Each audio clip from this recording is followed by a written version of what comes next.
Hi guys, welcome back to Drama Hubs. നമ്മൾ ഇന്ന് ഈ ഡ്രാമയുടെ നെക്സ്റ്റ് പാർട്ടാണ് കാണാൻ പോകുന്നത്. കഴിഞ്ഞ പാർട്ടുകളൊക്കെ കാണാത്തവരാണെങ്കിൽ അത് കണ്ടതിന് ശേഷം തുടർന്ന് കാണാനായിട്ട് ശ്രമിക്കാം. വീഡിയോ കണ്ട് ഇഷ്ടപ്പെട്ടാല് ലൈക്ക് ചെയ്യുക, ഷെയർ ചെയ്യുക, വീഡിയോ കുറിച്ചുള്ള അഭിപ്രായങ്ങളും കമന്റ് ചെയ്ത് പറയാനായിട്ട് മറക്കരുത്. നമ്മുടെ ചാനലിൽ ഓൾറെഡി തന്നെ നമ്മൾ പ്ലേലിസ്റ്റ് ക്രിയേറ്റ് ചെയ്ത് വെച്ചിട്ടുണ്ട്. സോ അത് ഓർഡർ ആയിട്ട് കണ്ടുവന്നതിന് ശേഷം മറ്റുള്ള പാർട്ടുകളൊക്കെ കണ്ടാലേ കഥ നമുക്ക് ക്ലിയർ ആയിട്ട് മനസ്സിലാകൂ. ഇപ്പൊ നമുക്ക് ഈ പാർട്ടിലേക്ക് പോകാം. ലിന്നെ റീഫ്രഷ് ആയിട്ട് പുറത്തേക്ക് വരുമ്പോൾ ഹീറോയിനോട് പറയും, നിനക്ക് വേണ്ടി 2 ഡ്രസ്സൊക്കെ പാക്ക് ചെയ്ത് റെഡി ആയിക്കോ, നമ്മൾ സൺസെറ്റ് കാണാൻ പോകുവാണെന്ന് പറഞ്ഞതും ഈ നാട്ടിൽ എവിടെയാ അതിന് സൂര്യനുള്ളതെന്ന് അവൾ ചോദിക്കും. ഇവിടെയല്ല, അടുത്തുള്ള ഒരു ചെറിയ ദ്വീപിലേക്ക് നമ്മൾ പോകുന്നേ. പാസ്പോർട്ടേക്ക് ഞാൻ നിന്റെ ബ്രദറിന്റെ അടുത്ത് നിന്ന് വാങ്ങി വെച്ചിട്ടുണ്ട്. നിന്റെ മാച്ച് തുടങ്ങുന്നതിന് മുമ്പേ എത്താനുള്ള ടിക്കറ്റും ഞാൻ ബുക്ക് ചെയ്തു എന്ന് പറഞ്ഞതും ഹീറോയിന് ഡബിൾ ഓക്കെ ഓക്കെ എന്ന് പറഞ്ഞിട്ട് അവൾ റെഡിയാകാനായിട്ട് പോകുന്നുണ്ട്. രണ്ടുപേരും ഫ്ലൈറ്റ് കയറി ഇപ്പൊ പോയിക്കൊണ്ടേയിരിക്കുവാണ്. ഇപ്പൊ ആ ദ്വീപിലേക്ക് എത്തിയതും ഒരു കാർ എടുത്ത് അവർ കറങ്ങാനായിട്ട് തുടങ്ങി. കുറെ നേരം ഡ്രൈവ് ചെയ്തത് കൊണ്ട് റെസ്റ്റ് എടുക്കാനായിട്ട് ഒരു പ്ലേസിൽ നിർത്തുന്നുണ്ട്. ചെറിയ റൊമാൻസ് ഒക്കെ ആ സമയത്ത് ഉണ്ടാകുന്നുണ്ട്. അങ്ങനെ രണ്ടുപേരും ഇവരുദ്ദേശിച്ച ഒരു സ്ഥലത്ത് എത്തിക്കഴിഞ്ഞു. അവൾക്ക് വേണ്ടി സ്നാക്സും കാര്യങ്ങളൊക്കെ അവൻ വാങ്ങി കൊടുക്കുന്നുണ്ട്. ആ പ്ലേസ് വളരെ ബ്യൂട്ടിഫുൾ ആയിരിക്കും. നിറയെ മഞ്ഞുമലകൾക്ക് മുകളിൽ സൂര്യനെ കാണുന്നുണ്ട്. ഹീറോയിനും അത് ഒരുപാട് ഇഷ്ടമായി. അതൊരു ആസ്ട്രോണോമിക്കൽ ഒബ്സർവേഷൻ പ്ലേസ് കൂടിയാണെന്ന് പറഞ്ഞതും കയ്യിലൊരു ടെലസ്കോപ്പ് ഉണ്ടായിരുന്നെങ്കിൽ നന്നായിരുന്നെന്ന് ഹീറോയിനും പറയാണ്. അവരുടെ ആ ട്രിപ്പും വളരെയധികം അവർ എൻജോയ് ചെയ്യുന്നുണ്ട്. ചുറ്റിനും നിൽക്കുന്നവര് ഇവരെത്ര ക്യൂട്ടായ കപ്പിൾസ് ആണെന്ന പോലെ നോക്കുന്നുണ്ട്. അവളെ റിവർ സൈഡിലേക്ക് അവൻ കൂട്ടിക്കൊണ്ടു പോകുന്നു. തീം പാർക്കിൽ പോയി എൻജോയ് ചെയ്യുന്നു. അവിടെയുള്ള സ്ട്രീറ്റുകളിൽ പോയി നിറയെ ഫുഡുകളൊക്കെ വാങ്ങി കഴിക്കുന്നുണ്ട്.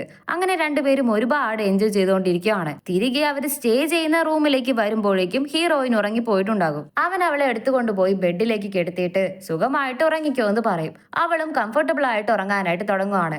ലിന്നെ സീരിയസ് ആയിട്ട് എന്തോ വർക്ക് ചെയ്തുകൊണ്ടിരിക്കുവായിരിക്കും. ഹീറോയിൻ കണ്ണു തുറന്ന് നീ എന്താ ചെയ്യുന്നതെന്ന് ചോദിക്കും. നീ പോയി കുളിച്ചിട്ട് വാ, ഇപ്പോ നീ ഫ്രഷ് ആയില്ലെങ്കിൽ നിനക്ക് പിന്നീട് ചൈനയിൽ ചെന്നാല് കുളിക്കാൻ കഴിയും. ഇടയിലെ ഫുൾ ട്രാവലിംഗ് മാത്രമായിരിക്കും എന്ന് പറഞ്ഞതും അതും ശരിയാണെന്ന് പറഞ്ഞിട്ട് ഹീറോയിനും കുളിക്കാനായിട്ട് പോയി. ഫ്രഷ് ആയിട്ട് അവൾ വന്നതും രണ്ടുപേരും റെഡി ആയിട്ട് ഇറങ്ങുന്നുണ്ട്. അങ്ങനെ കുറെ ട്രാവൽ ചെയ്ത് ഒരു പ്ലേസിലേക്ക് കൊണ്ടുവന്ന് വണ്ടി നിർത്തുവാണ്. നോക്കിയാല് ഹീറോയിൻ പറഞ്ഞ പോലെ അവൻ ടെലസ്കോപ്പിക്ക് റെഡിയായി സ്റ്റാർസിനെ നോക്കാനായിട്ട് സെറ്റ് ചെയ്ത് വെച്ചിട്ടുണ്ട്. രണ്ടുപേരും വളരെ റൊമാൻറ്റിക് ആയിട്ട് സ്റ്റാർസിനൊക്കെ കണ്ടുകൊണ്ടിരിക്കുമ്പോൾ ഹീറോയിൻ ഇമോഷണൽ ആയിട്ട് ഹീറോയെ ഹഗ് ചെയ്യുവാണ്. പ്ലീസ്, നീ ഇല്ലാതെ എനിക്ക് തനിയെ പോകാൻ പറ്റില്ല. ഞാൻ എന്നാൽ ഈ നാട്ടിൽ തന്നെ നിൽക്കട്ടെ. നീ തിരികെ ചൈനയിലേക്ക് വരുമോ എന്ന് ചോദിച്ചാല് ലിൻ ഇത് കേട്ട് ഒരു സെക്കൻഡ് ആലോചിക്കുന്നുണ്ട്. ഹീറോയിൻ പറയും, 2 ഇയേഴ്സ് എനിക്ക് ടൈം താ. ഞാൻ ചൈനയിലേക്ക് വന്ന് എന്റെ അമ്മയുമായിട്ട് സംസാരിക്കണമെന്ന് പറഞ്ഞതും ഹീറോ, ഇല്ല, ഞാൻ എത്രയും പെട്ടെന്ന് ചൈനയിലേക്ക് തിരികെ വരാമെന്ന് പറയും. നീ സത്യമാണോ പറയുന്നതെന്ന് ഹീറോയിൻ ഷോക്ക് ആകുവാണ്. അതെ, സത്യമായിട്ടും വരാം. നിന്റെ ലൈഫ് അനുസരിച്ച് എന്റെ ലൈഫ് ഞാൻ അഡ്ജസ്റ്റ് ചെയ്തോളാം. നീ എന്ത് പറയുന്നു അത് ഞാൻ കേട്ടോളാം. നിനക്ക് എത്ര കഷ്ടം വന്നാലും അത് നീ എനിക്കും കൂടി താ, ഞാൻ ബാക്കി നോക്കിക്കോളാം എന്ന് അവൻ പറയാണ്. റോയിൻ ഇതൊക്കെ കേട്ട് കരഞ്ഞുകൊണ്ട് ലിനിനെ മുറുക്കി കെട്ടിപ്പിടിക്കാനായിട്ട് തുടങ്ങി. അവര് തിരികെ കാറിന്റെ ഉള്ളിലേക്ക് വന്നിട്ട് അവള് അവന്റെ മടിയിലേക്ക് കിടന്നുറങ്ങാനായിട്ട് ട്രൈ ചെയ്യുന്നുണ്ട്. ഹീറോയിൻ ചിരിക്കുന്നത് കണ്ട് ഹീറോ എന്തിനാ ചിരിക്കുന്നതെന്ന് ചോദിക്കും. ഇതെല്ലാം എന്തോ മൂവിയിൽ വരുന്ന പോലെ ഉണ്ട്.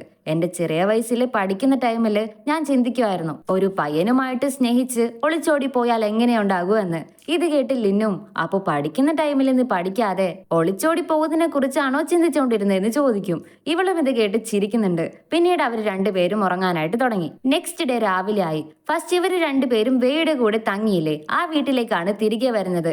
ഹീറോയിന് പോകാൻ വേണ്ടി ഇനി പാക്കിംഗ് ഒക്കെ ചെയ്യണം. പക്ഷെ അവൾക്ക് പാക്ക് ചെയ്യാനേ തോന്നുന്നില്ല, പോകാനും തോന്നുന്നില്ല.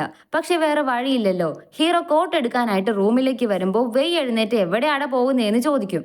അവളെ ഡ്രോപ്പ് ചെയ്യണം, നീ കിടന്നോ, ഞാൻ ഡിസ്റ്റർബ് ചെയ്യുന്നില്ലെന്ന് അവൻ പറഞ്ഞതും ഓ സാറിനിപ്പോ ഞങ്ങളോടൊക്കെ സംസാരിക്കാൻ എവിടെയാ ടൈം, ശരി ശരി ചെല്ല്, നിന്റെ പ്രിൻസസ് വെയിറ്റ് ചെയ്യുന്നുണ്ടാകുമെന്ന് പറഞ്ഞ് അപ്പോഴും വെയ് അവനെ കളിയാക്കുന്നുണ്ട്. ഹീറോയിനും പാക്ക് ചെയ്തുകൊണ്ടിരിക്കുവാണ്. ഹീറോ കൊടുത്ത് കോഫി ബീൻസ് ഉണ്ടല്ലോ, അതൊക്കെ കാണുമ്പോൾ അവൾക്ക് കൂടുതൽ ഇമോഷണൽ ആകുന്നുണ്ട്.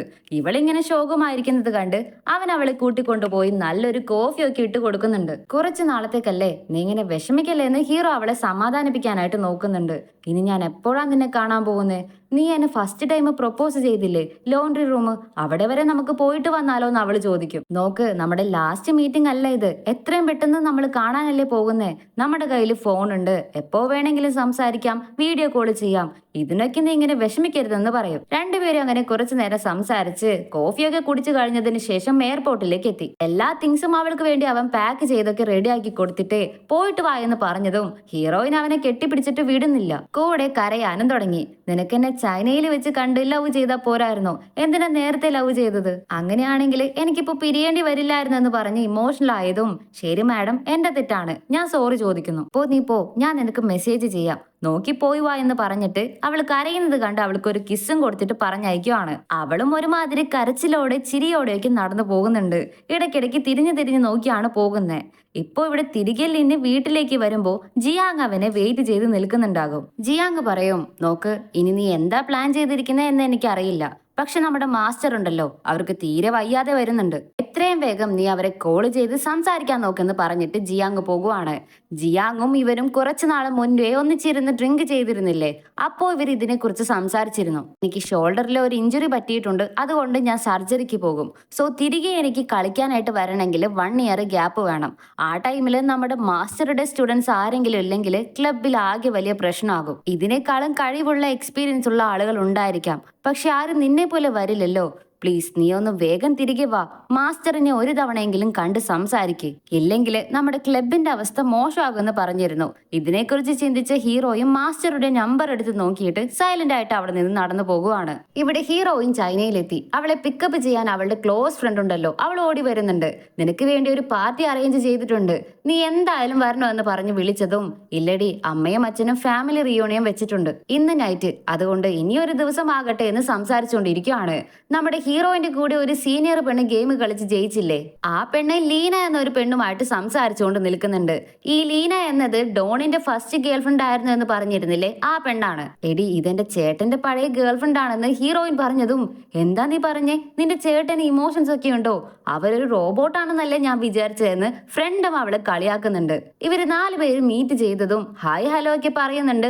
ഇവളാണ് ലീനിന്റെ ഗേൾഫ്രണ്ട് എന്ന് സീനിയർ ചേച്ചിയും ലീനയ്ക്ക് ഇൻട്രൊഡ്യൂസ് ചെയ്ത് കൊടുക്കുന്നുണ്ട്. പിന്നീട് 2 കൂട്ടര് 2 വഴിക്ക് പിരിഞ്ഞു പോകുന്നുണ്ട്. ഹീറോയിൻ ഉടനെ തന്നെ ഡോണിന് മെസ്സേജ് ചെയ്യുവാണ്, ഞാൻ ഇന്ന് ലീനയെ കണ്ടു, അവള് വളരെ സുന്ദരിയായിരുന്നു എന്ന് പറഞ്ഞതും അവൾ എപ്പോഴും സുന്ദരിയായിരിക്കും, ഞാൻ പ്രാക്ടീസിലാണ്, നീ എന്നെ ഡിസ്റ്റർബ് ചെയ്യല്ലേ എന്ന് പറഞ്ഞ് അവൻ പെട്ടെന്ന് കോള് കട്ട് ചെയ്യും. ആ സീനിയർ ചേച്ചി ഉണ്ടല്ലോ, കുറെ നാളുകൾക്ക് ശേഷം റിട്ടയർഡ് ആയതിനു ശേഷം പിന്നീടാണ് ഇവർ ഇപ്പൊ കളിക്കാനായിട്ട് വന്നിരിക്കുന്നത്. അതുകൊണ്ട് ക്ലബ്സും അങ്ങനെ പ്ലേയേഴ്സും ആയിട്ട് ഇവർക്ക് അധികം കോണ്ടാക്ട് ഒന്നുമില്ല. അതുകൊണ്ട് ഇപ്പൊ ഇവരുടെ ക്ലബിലേക്ക് കൂട്ടിക്കൊണ്ടുവന്ന് അവരെ അപ്രീഷിയേറ്റും ചെയ്യുന്നുണ്ട്. ഇവിടെ ഹീറോയിൻ ഫ്രണ്ടിന്റെ കൂടെ സംസാരിച്ചുകൊണ്ടിരിക്കുമ്പോൾ ഹീറോയിന്റെ അമ്മ വരുന്നുണ്ട്.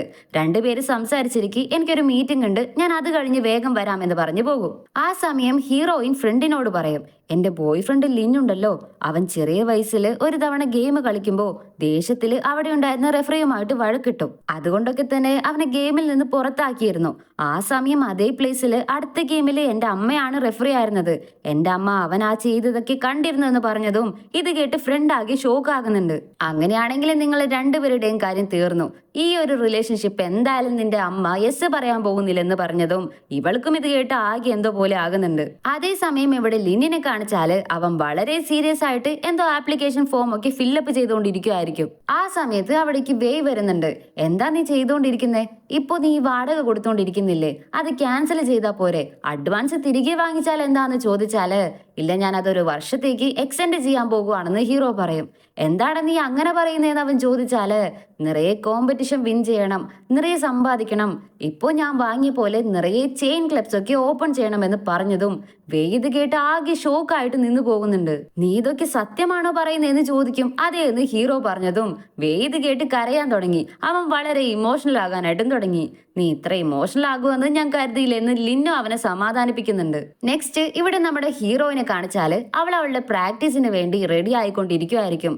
അപ്പോൾ ലിന്ന് എഴുന്നേറ്റ് കാണുമെന്ന് വിചാരിച്ച് മെസ്സേജ് അയക്കുവാണ്. നോക്കിയാല് നമ്മുടെ ലിന്ന് നല്ല ഉറക്കത്തിലായിരിക്കും. മെസ്സേജിന്റെ ടോൺ കേട്ടത് അവൻ ചാടി എഴുന്നേറ്റ് മുഖമൊക്കെ കഴുകി ഫ്രഷ് ആയി വീഡിയോ കോളിൽ വരുന്നുണ്ട്. നിന്നെ എപ്പോ വിളിച്ചാലും നീ ഫുൾ എനർജിയോട് കൂടി ഉണ്ടായിരിക്കുമല്ലോ, നീ റെസ്റ്റ് എടുക്കുന്നുണ്ടോ ഇല്ലയോ? ഇത്ര നേരമായിട്ട് ഉറങ്ങാതെ നീ എന്ത് ചെയ്യുമായിരുന്നു? എനിക്ക് ട്രെയിനിങ് ഉണ്ട്, നീ റെസ്റ്റ് എടുക്ക്, കുറച്ചു നേരമെങ്കിലും ഉറങ്ങാൻ നോക്കിയെന്ന് പറഞ്ഞ് അഡ്വൈസ് കൊടുത്തിട്ട് അവളും കട്ട് ചെയ്തിട്ട് പോകുവാണ്. ഇതെല്ലാം ഹീറോയിന്റെ അനിയൻ പുറത്തു നിന്ന് കേൾക്കുന്നുണ്ടായിരുന്നു. അവൻ വീണ്ടും കളിക്കാൻ പോകുന്ന കാര്യം ഇപ്പോ ഹീറോയിനോട് അവൻ പറയുന്നില്ല. ഇതോടെയാണ് ഈ പാർട്ട് ഇവിടെ കഴിഞ്ഞിരിക്കുന്നത്. അടുത്ത പാർട്ടുമായിട്ട് ഞാൻ വേഗം തന്നെ വരുന്നതായിരിക്കും. മിസ് ചെയ്യാതെ കാണുന്നുണ്ടെങ്കിൽ നമ്മുടെ ചാനൽ സബ്സ്ക്രൈബ് ചെയ്യുക, അടുത്തുള്ള ചെറിയ ബെല്ലൈക്കണും കൂടി എനേബിൾ ചെയ്ത് വെച്ചേക്കുക. വീഡിയോ കണ്ട് ഇഷ്ടപ്പെട്ടാലേ ലൈക്ക് ചെയ്യുക, ഷെയർ ചെയ്യുക, വീഡിയോ കുറിച്ചുള്ള അഭിപ്രായങ്ങളും കമന്റ് ചെയ്ത് പറയാനായിട്ട് മറക്കരുത്. ഇതേപോലുള്ള വീഡിയോസ് കാണാൻ ഇഷ്ടമുള്ള നിങ്ങളുടെ കൂട്ടുകാർക്കും ഈ വീഡിയോ ഷെയർ ചെയ്ത് കൊടുക്കാനായിട്ട് ശ്രമിക്കുക. സോ നമ്മുടെ ഇൻസ്റ്റാഗ്രാമും മറ്റ് ചാനൽസും ഫോളോ ചെയ്യാത്തവരാണെങ്കിൽ അതും കൂടി ഒന്ന് ഫോളോ ചെയ്ത് നമ്മളെ സപ്പോർട്ട് ചെയ്യുക. സോ മറ്റൊരു എപ്പിസോഡുമായിട്ട് നമുക്ക് വേഗം തന്നെ കണ്ടുമുട്ടാം. അതുവരയ്ക്കും എല്ലാവർക്കും ബൈ.